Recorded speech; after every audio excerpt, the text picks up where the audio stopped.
James is a mixed traffic engine. He can pull both freight cars and coaches.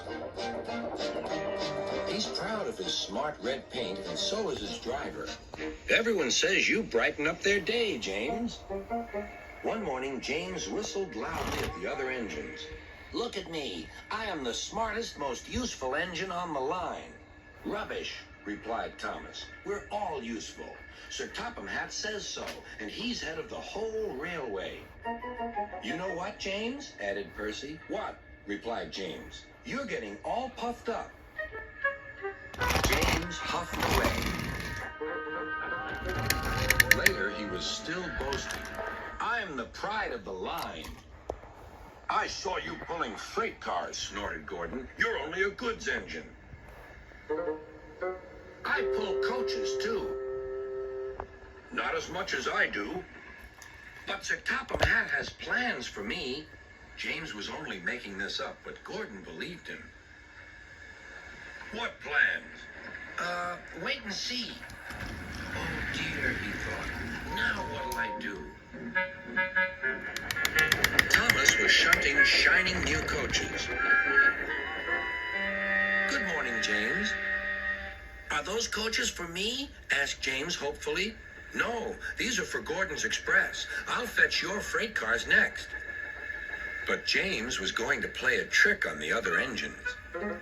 Actually, Thomas, I'm taking the coaches. Sir Topham Hatt asked me to tell you. What about the cars? Asked Thomas. Give them to Gordon. Come on, Thomas, said his driver. Orders are orders. So when James's driver returned, James was coupled to the coaches and he puffed away.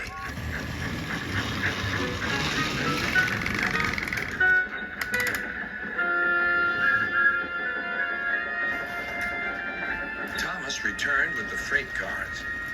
And a few minutes later, Gordon arrived. Where's the express?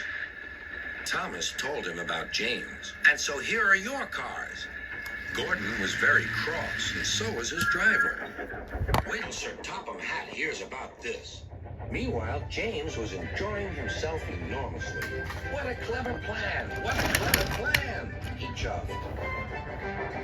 Then he saw Sir Topham Hatt. Some jokes are funny, but not this one, James. You have caused confusion. Yes, sir, said James. You will now stay in your shed. The other engines teased James. I wonder who'll be pulling the express today, said Gordon.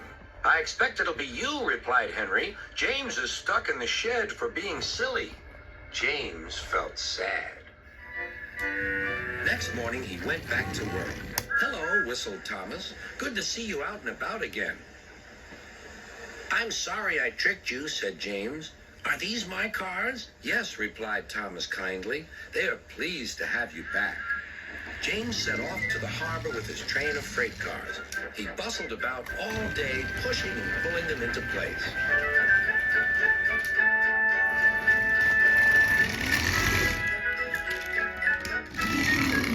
Time to go home now, James, said his driver at last. No cars or passengers, just we two.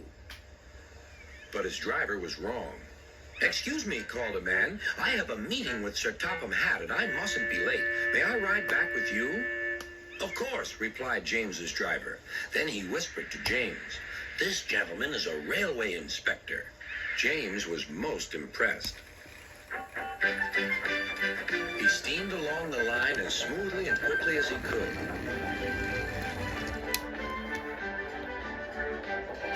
Sir Topham Hatt was waiting on the platform, and the railway inspector greeted him warmly. This clever engine gave me a splendid ride. You must be proud of him. Yes, indeed. Once again, you are a really useful engine.